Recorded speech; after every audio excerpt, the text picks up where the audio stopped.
ሰላም ጤና ይስጥልኝ ክብራትና ንግሥት ተከታታዮች እንደምን አላችሁ? እኔ አለው እግዚአብሔር ይመስገን ደህና ነኝ። ዛሬም በጠቃሚና በአዲስ ፕሮግራም በድጋሜ ተገናኝተናል። በዛሬው የጤና ፕሮግራማችን ላይ የምንመለከተው ከመተኛታችሁ በፊት ማታ አንድ ብርጭቆ የቅርንፉድ ውሃ መጠጣት የሚሰጣችሁን እጅግ በጣም ድንቅ 10 የጤና ጥቅሞችን በዚህ ቪዲዮ ላይ እነግራችኋለሁኝ።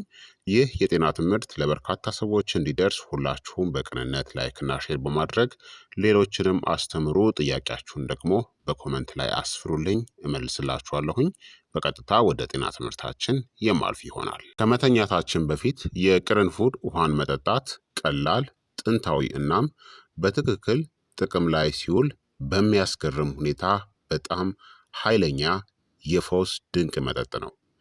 የቅርንፉድ ውሃ የሚዘጋጀው ከ1 እስከ 2 ቅርንፉዶች በሞቀ ውሃ ውስጥ በመዘፍዘፍ ወይም ደግሞ በቀላሉ በማፍላት እናም ከመተኛት በፊት አንድ ትንሽ ብርጭቆ በመጠጣት ነው። ቅርንፉድ ኢዩጅኖል በአንቲኦክሲዳንትስ በማንጋኔዝ እና በጸረ ተዋሲያን ውህዶች የበለጸገ ሲሆን እነዚህም ሰውነታችን ላይ እረፍት በሚሆንበት ጊዜ በተሻለ ሁኔታ ይሰራሉ ማለት ነው። ታዲያ ከመተኛት በፊት አንድ ብርጭቆ የቅርንፉድ ውሃን መጠጣት የሚሰጠውን ድንቅ 10 ጥቅሞችን ልንገራችሁ። አንደኛ፣ የምግብ መፈጨትን ያሻሽላል እናም የሌሊት የሆድ መነፋትን ይከላከላል። ቅርንፉድ የምግብ መፍጫ ኢንዛይሞችን ያነቃቃል እንዲሁም ጋዝ የሚፈጥሩ ባክቴሪያዎችንም ይቀንሳል። በሌሊት ከእራት በኋላ የሚሰማን የክብደት ስሜትን ይከላከላል። የሆድ መነፋትን፣ የጨጓራ አሲድነትን እናም የምግብ አለመፈጨትን ይቀንሳል። ምግብ በምግብ ቧንቧ ውስጥ በተቃና ሁኔታ እንዲንቀሳቀስም ይረዳል። ጠዋት ስትነቁ መነፋት ሳይሰማችሁ ቅልል ብሏችሁ ትነቃላችሁ። ሁለተኛ፣ እንቅልፍን ይደግፋል እናም የነርቭ ስርዓትንም ያረጋጋል። ኢዩጅኖል መጠነኛ የማስታገስ እናም ጡንቻን የማዝናናት ውጤት አለው። በሌሊት ከመጠን በላይ የሚሰሩ ነርቮችን ያረጋጋል። ከውጥረት ጋር የተያዘ እረፍት ማጣትንም ይቀንሳል። ቶሎ እንቅልፍ እንዲወስዳችሁም ይረዳል። ያለ መድኃኒት ጥልቅ እናም መንፈስን የሚያድስ እንቅልፍ እንድንተኛ ይረዳል። ሶስተኛ፣ የሌሊት የደም ስኳር መጨመርን ይቀንሳል። ቅርንፉድ የኢንሱሊን ሴንሲቲቪቲን ያሻሽላል እናም የጉልኮስ መምጠጥንም ያዘገያል። በሌሊት ከእራት በኋላ የሚከሰተውን የስኳር መጨመርን ይከላከላል። የእኩለ ሌሊት ረሃብንም ይቀንሳል።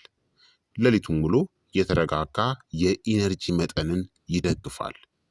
የተሻለ የስኳር ቁጥጥር በተለይም ለቅድመ ስኳር ለፕሪ ዲያቤቲስ ህመምተኞች ጠቃሚ ነው።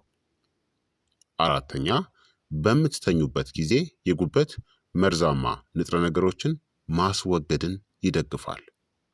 ቅርንፉድ መርዛማ ንጥረ ነገሮችን የሚያረክሱ የጉበት ኢንዛይሞችን ያነቃቃል። በሌሊት የጉበት መርዝ የማስወገድ ሂደት በተፈጥሮ እንቅልፍ ላይ በምትሆኑበት ጊዜ ከፍተኛ ደረጃ ላይ ይደርሳል። በቅርንፉድ ውስጥ ያሉት አንቲኦክሲዳንቶች የጉበት ብግነት ወይም ደግሞ ኢንፍላሜሽንን ይቀንሳሉ። ስብንናም መርዛማ ንጥረ ነገሮችንም በብቃት ለማቀነባበር ይረዳል። አነስተኛ የጉበት ስብ ውጥረት የተሻለ የሜታቦሊዝም ሂደት ይኖራል። ስለዚህ የጉበት ፋትን ይቀንሳል።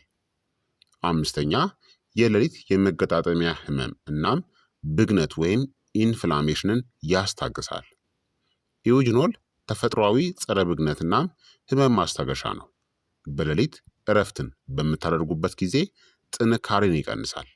ዝቅተኛ ደረጃ ያላቸውን እብጠቶችንም ወይም ደግሞ ብግነት ኢንፍላሜሽንን ያረጋጋል። መገጣጠሚያዎችም በእንቅልፍ ወቅት እንዲያገግሙም ይረዳል። አነስተኛ የጠዋት የመገጣጠሚያ ጥንካሬ እናም ህመምንም ይቀንሳል። ስድስተኛ፣ የአንጀት ጤናን ያሻሽላል እናም ጎጂ ባክቴሪያዎችንም ይገላል። ቅርንፉድ ጠንካራ ጸረ ተዋሲያን እናም ጸረ ፈንገስ ነው። በሌሊት ጎጂ የሆኑ የሆድ ውስጥ ረቂቅ ተዋሲያንን ይገድላል። ለሆድ መነፋት ምክንያት የሆኑ ባክቴሪያዎችንም ይቀንሳል። ጤናማ የሆድ ውስጥ ባክቴሪያ ሚዛንንም ይደግፋል። የተሻለ የምግብ መፈጨት፣ በሽታ የመከላከል አቅምና የንጥረ ነገር መምጠጥ ይኖራል። ሰባተኛ የሆድ ስብን ለመቀነስም ይረዳል። በተዘዋዋሪ የቅርንፉድ ውሃ የኢንሱሊን ተግባርን፣ የምግብ መፈጨትንና የጉበት ስብ ሜታቦሊዝምን ያሻሽላል። በሌሊት ዘግይተው ከሚበሉ ምግቦች የሚመጣን የስብ ክምችቶችን ይከላከላል። በእንቅልፍ ወቅት ስብን የማቃጠል ሂደትን ያሻሽላል። ከሆድ ስብ ጋር የተያያዘ ብግነት ወይም ደግሞ ኢንፍላሜሽንን ይቀንሳል። በጊዜ ሂደት ቀስ በቀስ የወገብ መጠንን ወይም ደግሞ ቤሊፋትንም ይቀንሳል፣ ቦርጭን ማለት ነው። ስምንተኛ በምትተኙበት ጊዜ በሽታ የመከላከል አቅምን ያጠናክራል።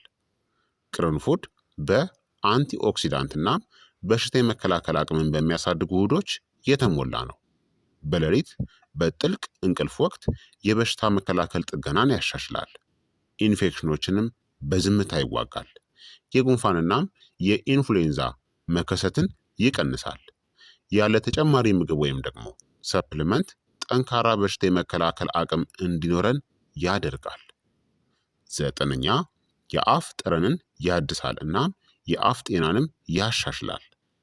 ቅርንፉድ መጥፎ ጠረንን የሚያስከትሉ ባክቴሪያዎችን ይገድላል፣ እንዲሁም የድድ ብግነትንም ይቀንሳል። በሌሊት ሌሊቱን ሙሉ የሚፈጠር የባክቴሪያ እድገትንም ይከላከላል። ጠዋት ላይ የሚኖርን መጥፎ የአፍ ጠረንም ይቀንሳል። የድድናም የጥርስ ጤናንም ይደግፋል። ከእንቅልፋችሁ ስነቁ ንጹህ አፍናም ትኩስ የሆነ ትንፋሽም ይኖራችኋል። አስረኛ የልብ ጤናንናም የደም ዝውውርንም ይደግፋል። ቅርንፉድ የደም ዝውውርን ያሻሽላል እናም የኦክሲዲቲቭ ስትረስንም ይቀንሳል። በሌሊት ደም እንዳይወፍር ይከላከላል። ጤናማ የደም ግፊትንም ይደግፋል። በጊዜ ሂደት የደም መርጋት አደጋንም ይቀንሳል። የረጅም ጊዜ የተሻለ የልብና የደም ስር ጤናን ይጠብቃል ማለት ነው። የቅርንፉድ ውሃን ታዲያ እንዴት ማዘጋጀት ይቻላል? ምርጡ መንገድ ከ1 እስከ 2 ፍሬ ቅርንፉድን ብቻ ውሰዱ። በአንድ ኩባያ የሞቀ ውሃ ውስጥ ጨምሩት። ከዛም ከ10 እስከ 15 ደቂቃዎች ዘፍዝፉት፣ ወይም ደግሞ ከ2 እስከ 3 ደቂቃዎች በቀስታ ማፍላት ነው። ከዛም ከመተኛታችሁ ከ30 እስከ 60 ደቂቃዎች በፊት መጠጣት ነው። ታዲያ በቀን ከ2 ቅርንፉድ በላይ እንዳትጠቀሙ። ነፍሰ ጡር ከሆናችሁ ደግሞ ያለ ሕክምና ምክር አትውሰዱ። ደም የሚያቀጥኑ መድኃኒቶችን በምትወስዱበት ጊዜ አትውሰዱት። በሳምንት ደግሞ ከ3 እስከ 5 ቀን ከተጠቀማችሁ በቂ ነው። በአጠቃላይ ከመተኛት በፊት የቅርንፉድ ውሃን መጠጣት ተአምር አይደለም። ነገር ግን በተከታታይ እናም በመጠኑ ጥቅም ላይ ሲውል የሌሊት እረፍት ላይ ስትሆኑ እንቅልፍን፣ የምግብ መፈጨትን፣ የጉበት ጤናን፣ በሽታ የመከላከል አቅምን እናም ሜታቦሊዝምን ይደግፋል ማለት ነው። ስለዚህ ክቡራትና ክቡራን ተመልካቾቼ የዛሬው የጤና ትምህርት እንግዲህ ይህንን ይመስል ነበረ። እንደተማራችሁበት ተስፋ አድርጋለሁኝ። ሀሳብ አስተያየታችሁ ደግሞ አይለኝ ይላለሁኝ። ጥያቄ ካላችሁ ጥያቄያችሁን በኮመንት ላይ አስፍሩልኝ፣ መልስላችኋለሁኝ። በቀጣይ የጤና ትምህርት እስከምንገናኝ እኔንም እናንተንም ቸር ያቆየን። መልካም ጊዜ፣ መልካም ቆይታ። ቻው ቻው።